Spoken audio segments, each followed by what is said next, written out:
Hello everybody, welcome to Clarinet Chats number 4.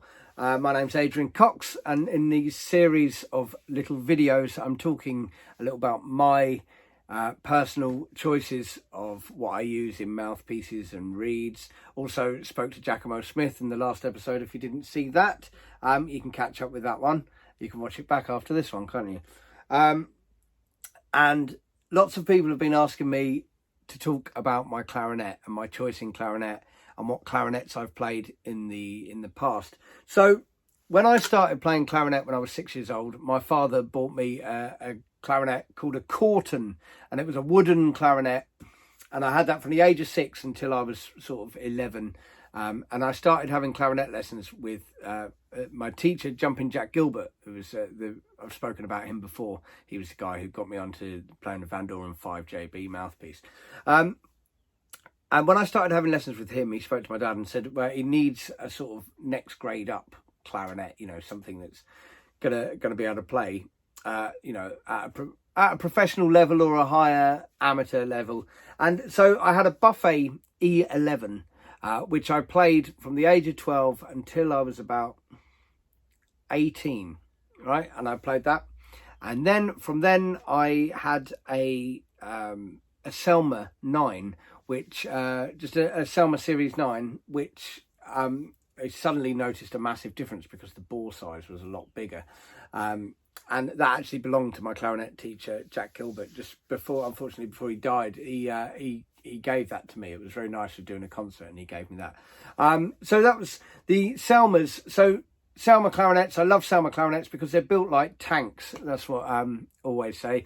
They're solid. You feel where they are. You feel like you're in the rings. You feel, you know, you feel like you're actually playing the thing. And the 9 and the 9 star were two very good models. I've actually got a 9 star as my spare clarinet, which has a bit of a smaller bore than the Series 9.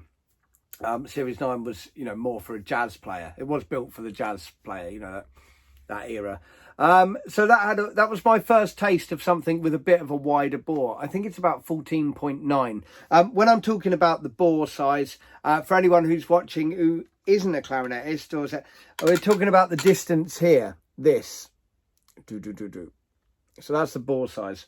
And if you think a lot of the French clarinets and things are 14.6. So my E11 would have been 14.6. Yeah, so 14.6. Is that right? Yeah. And so to go to the Selma, which is about 14.9, was suddenly I felt this big openness, and especially with the mouthpiece I use, a Vandoren 5JB, I felt that as well. So I played a series. I played the Series 9 for a few years, and then I moved on to I had a Selma centered tone for a while. So sticking with the Selma, but still again larger bore clarinets. There's people who say to me that they sometimes feel a bit restricted, and it's something that I never really looked into lots and lots when I was younger. When I started, I wasn't like, right, this is the clarinet I'm going to get because it's got this. You know, the Selma 9 I was given by Jack. He had obviously worked all of that out and so done the work for me. But I then started to notice that when I tried other clarinets, you know, when I was looking to change, I always wanted something that was bigger. And then I ended up getting a RC Prestige, a Buffet RC Prestige. I think it was from the late 80s or early 90s. Again, not a massive bore, but this one had a really nice sound. It was very open. It had gold keys. I don't know if some of you who've known me for a while might remember that one. So when that one cracked, I have a habit of cracking a few clarinets, and it cracked straight down the back, which was very annoying. But what it did mean was I had purchased 2 years prior to that, around the same time I got the Selma Center Tone, I had purchased a Coca-Cola wood clarinet. Now, people who know me will recognise photos of that. It's the lovely brown, well, Coca-Cola wood. It's actually made up of layered Coca-Cola, which actually means they're prone to cracking, which is what mine did. It cracked all the way down the side, and I used to super glue it shut. But I loved it because it had a big bore, so it was 15. So you can see now, you know, when you're talking these small measurements of 0.6, 0.7, it makes a huge difference. So from starting on something that was around 14.6, 14.7, and now suddenly I'm on something that's 15, 1.5 centimeters bore, straight through.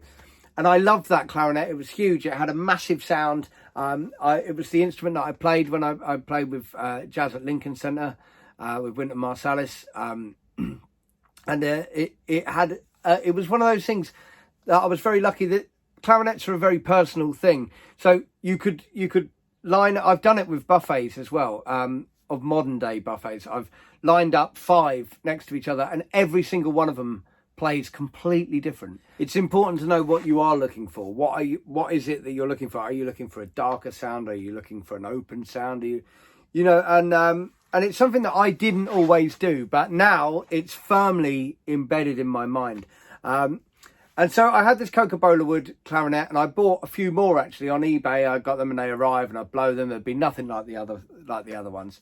And something I always find is that I like clarinets just as they're about to crack. It's this weird thing I have, and it must be because they're at the point where they're vibrating the most, and they're opening and going woo. And generally, after I've had an amazing gig on a clarinet and gone yeah, the next day I wake up and I find that it's cracked, which is obviously quite frustrating. When you play as much as I do or as much as you do. I know all people suffer from problems with clarinets. Anyway, so I then I've got a friend at Clarinets Direct. If you've never checked out the website, definitely go and check it out. Speak to Alex. He's so knowledgeable about clarinets and bore sizes. And when I talk to him, sometimes I say, "Have you got anything like this? Have you got this?" And he'll say, "You won't like it." And he said, "When you try it, you'll go, oh no, I don't like that." And he said, "These will be the reasons." And he's 99% of the time he's right. Anyway, so 2.5 years ago, 2018. Crikey, that's nearly 3 years ago, isn't it? It's 2 and a bit years ago. We were discussing what clarinet I could get next. I want something big. Anyway, so I ended up getting a Selmer Signature, which is it was only 3 years old, and I'm someone who's never really played modern instruments or new instruments, especially. So I played it, and I did like it. They're fantastic instruments, but I'm always looking for that bit extra. So the bore size, again, for me, was the problem. I think it's 14.8, the bore size on that. And therefore, I tried lots and lots of different clarinets since then. And eventually, that one cracked, and I managed to... I'm not putting you off playing the clarinet, by the way. But, and I tried different things, and I tried that. And eventually, my friend David Kershuk, who does a lot of the work on my clarinets, when they have a problem, he gets them back working, and he's fantastic. And also Ian Peters down in Eastleigh, he's overhauled my latest one as well. And then Dave's done some fine tweaks to it. So it's everyone's sort of in on this one. Alex, I'm going to tell you about the horn in a second. And Alex from Clarinets Direct has helped so much. Dave Kershuk said to me, have you ever played a Luis Rossi clarinet? Which I hadn't. And to be honest, I knew the name, but I didn't really know why I knew the name or the reasonings behind that. Anyway, Luis Rossi is a fantastic classical clarinetist, world famous, and he lives in Chile, and he is a clarinet builder, and he makes the most fantastic instruments. And I have 2. I have one which is having some ongoing work on it, but the one I have at the moment is this. It's Luis Rossi. It's a model called the AL model, and it's from, I think we worked out that it's from 2001, and the features that you'll notice of this is that it's the Luis Rossi clarinets are a one-piece clarinet. So you can see here it's built from just one piece of wood, which obviously Luis selects the wood and everything. So as being a one piece, that helps with tuning, of course, and there's so many other features like extra venting down here. Also, you've got this fantastic feature on the back, which is, as you would notice, the octave key. You've got an extra key here. Now, this is called the B flat booster. So when you're playing B flat here, this B flat, this opens up a vent here to help with tuning.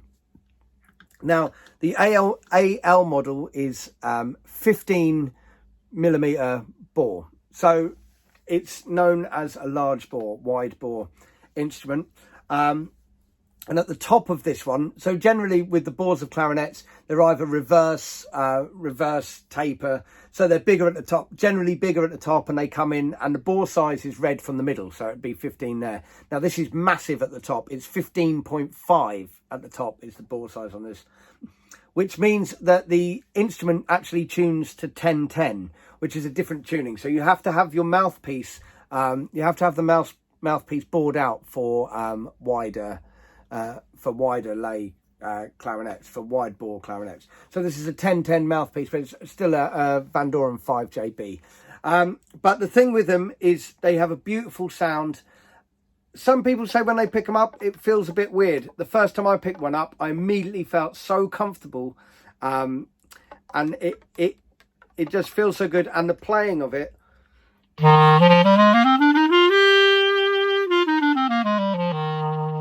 you can hear the big B flat in the middle.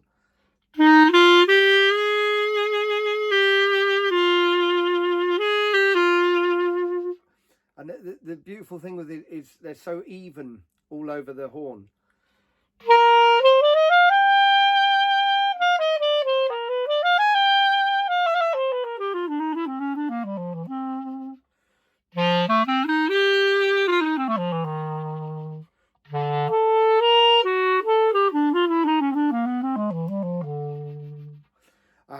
And there's so much in the tank. You can give it loads, and I love it. I've completely fallen in love with this instrument, and I can't ever imagine playing anything other than a Luis Rossi clarinet. Luis Rossi is a fantastic guy as well. I've emailed him about questions, anything about what, just things about what, when I told him the serial number of the one I had, I said, is it right to have the 10-10 mouthpiece? What was, and one of the nice features is the alternate here, B flat, E flat, is on the, it comes from this side, it comes from the right hand side, so it doesn't feel clunky. But the nice thing is you can see here on this model where he thought about putting it there, but he actually put it on this side. And something that was fantastic that I found out was that he used this clarinet on a recording that that was released back in, when was it released? I think it was released in the 2000s. But yeah, I feel so privileged to have this clarinet. And all I can say is if you get the chance to try a Luis Rossi clarinet, I can fully recommend it. My friend Alex at Clarinets Direct, he is the UK Europe dealer for Luis Rossi clarinets, and there's some new models coming out, some new big bore models like this, wide bore models, which tune with French mouthpieces, so which is incredible. You know, he's an amazing person, Luis Rossi, and I feel honoured to know him and chat to him. And if you email him, he'll email you straight back, and I love that. It's brilliant. So make sure you go and follow him on Instagram or anything like that, and I'll put a link to the recording that he made on this clarinet, and it's a really nice thing. But yeah, so I hope you've enjoyed listening a bit about what clarinet I'm playing. If you have any questions, please put them in the comments. I will be doing a clarinet chats number 5. I'm going to be talking about how I go about improvising in the jazz world, and yeah, and I really hope you're enjoying this series of videos. Please hit subscribe and share if you can, and turn notifications on, and you'll get a little message when I've done it. But thanks, guys. Clarinet chats, Luis Rossi clarinets. I have to thank my friend Dave Kershuk for introducing me to them. They're just the best. They are the best. They're up against anything.